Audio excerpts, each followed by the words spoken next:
Disease. It's been feared by every civilization since the dawn of man. Even today, humanity is still terrorized by several epidemic diseases. Severe acute respiratory syndrome, or SARS, struck 29 countries. Since 1972, malaria has killed nearly 100 million people, and an avian flu strain could set off a worldwide pandemic at any moment. The common thread? They could all be linked to one of the 7 signs.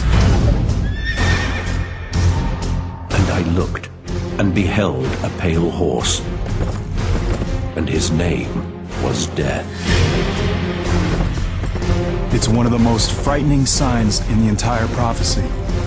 Throughout the book of Revelation, there are numerous analogies of what I believe are plagues. The first and foremost being the pale horse. I believe that the pale horse represents the release of diseases and plagues on planet Earth. I see plague as a certainty.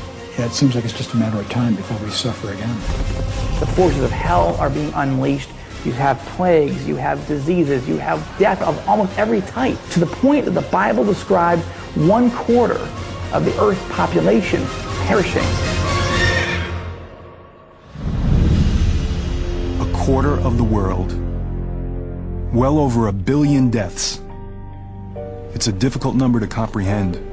Is there really anything out there that can cause humanity to suffer on this scale? Once again, scientists provide the hard data. Every 10 years, you're going to get a very bad strain of a virus. Every 100 years, you're going to get a catastrophic pandemic virus. We know this. It's not something that's new. All you have to do is look at your history. History. Our past is a long timeline of plagues and pandemics dating back to the beginnings of recorded time. During the time John of Patmos writes the book of Revelation, around 100 AD, plagues strike in the areas of modern-day Libya, Egypt, and Syria, very near the island of Patmos itself. It's even possible that John has direct knowledge of these outbreaks. But the deadliest plague of them all hits during the Middle Ages, the Black Death. The bubonic plague slashes through Europe in the 1340s, killing between 25 and 50 million people. The disease causes large, painful black swellings called buboes, which give the plague its name. By the year 1400, the death toll reaches 100 million worldwide and reduces the Earth's population from roughly 450 million to as little as 350 million. As might happen today, some victims looked for answers in the Bible and believed the plague to be the punishment of a wrathful God.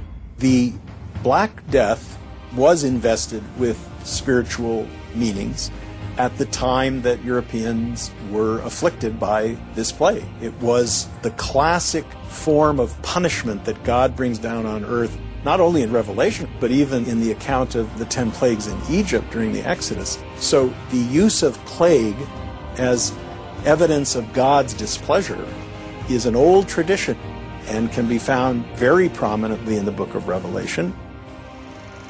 As survivors gain immunity, the Black Death recedes. But fear of the killer bug continues for centuries. The worst pandemic in modern times begins in 1918, just as the most destructive war in human history is ending. Doctors call it the Spanish flu. It's a deadly influenza that sweeps the world and kills an estimated 20 to 100 million people, making the Spanish flu more than twice as deadly as World War I. It's not really known where it actually started, but what we now think happened is that an avian bird flu virus mutated where it could be transmitted from person to person and just spread throughout the world very rapidly. An avian virus. If it sounds familiar, it should. Today, scientists are worried about another avian flu strand, a virus called H5. And this time, the danger is even greater. If that virus mutates and now can actually infect humans and be transmitted from human to human, that's a grand disaster. We're talking 50, 100, 150 million people can die from this. Just like during the 1918 pandemic, a mutated H5 flu will be easily communicable between humans. But today, we live in a much smaller world. Infection could be out of control before we even realize it's upon us. We have created the highway for these bugs to go all over the world on a day-to-day basis. A person gets on a plane who is incubating a pandemic influenza, has a 2-day incubation period. They arrive somewhere else in the world that doesn't suspect that a pandemic has started, and transmission could be going on for a while before it's detected. And this could be happening in multiple areas of the world. Just the amount of people coming through LAX, how quickly can one person infect everybody else on that plane, and then all of us around them walk through the gates of LAX, and everybody who comes into contact with us is then exposed. Then I go home and my family and my daily life. Once that happens, we have no immunity. We have nothing. The symptoms of H5 start off innocuously enough that an infected person might not have any idea of the danger. The first symptoms of a pandemic virus would probably be similar to regular influenza: fever, cough, muscle aches. You'd have maybe a runny nose, some teary eyes, a sore throat. But the symptoms progress rapidly. Your muscles hurt, your throat is sore, you start coughing, next thing you know you have trouble breathing. There would be rapid progression, shortness of breath, cardiac arrest, renal failure. It's about 4 days from when symptoms develop to when you get in a hospital, and it's about 9 days to when you die. But as dire as these predictions appear, avian flu may not even be our greatest danger. The most threatening plague may have more sinister origins. The pale horse, I believe, represents death, but I believe it represents a specific kind of death, and I believe it represents the death that would come from biological warfare, either through an act of terrorism, through a security breach, through military conflict. A vial cracks, a truck crashes, it goes into the food supply. Numerous biologically designed plagues are released on planet Earth. There's no remedy for them. They spread like wildfire. Millions of people are going to die.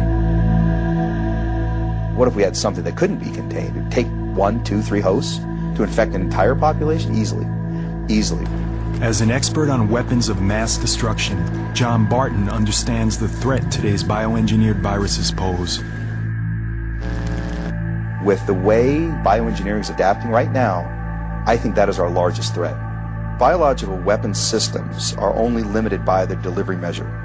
It's pretty easy to actually do a bioterrorist attack. Most of these are invisible, they're odorless, they're tasteless, and we don't even know how to respond to bioterrorism.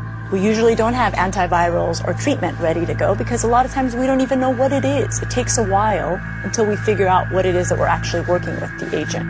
Let's say you have a terrorist cell. You have an engineered virus that just has to get airborne. A biological released into the air on another human being in a high-density populated area like Los Angeles and New York, you're going to infect everybody. I mean, you're going to achieve your end. With the amount of travel that Americans do, with the amount of border crossing that the Europeans do, we can easily perpetuate a strain globally within weeks. For doctors, it will be like getting hit with the tsunami of the sick and dying. Around the world, hospitals will be ground zero. We don't have the resources currently, or the facilities currently, to handle what might be the influx of sick patients into hospitals, ERs, communities. Every ER is full. Every hospital bed is full. Every nurse is maxed to their limits. Every doctor, ER physician is maxed to their limits. If that's the case, how are you going to take 10 more patients, 20 more patients, 50 more patients? We're not. It's not going to happen. There's no way the system can withstand that. Even worse, the virus could quickly split into several subtypes, each resistant to different drugs. Viruses mutate a lot quicker than bacteria. It just takes that one virus to actually mutate and form that right combination that nobody would survive. If a virus is mutating so much and is bouncing from host to host to host and creating different strains within each host, it becomes almost incompatible. So no matter how big our military is, no matter how much we try to contain, no matter how much we try to shut down our airports to keep this spread from happening, it is very unlikely that we could. Apocalyptic extremes emerge. Quarantine, mass panic, and finally, the breakdown of society. If the illness or mutation is severe enough, the number of casualty will be too much to handle. We wouldn't know where to put the bodies. There would be bodies not being collected, power outages, medical services being overwhelmed. When we're talking about the right mutation, the number of dead would be so great that we would have dead people on the streets.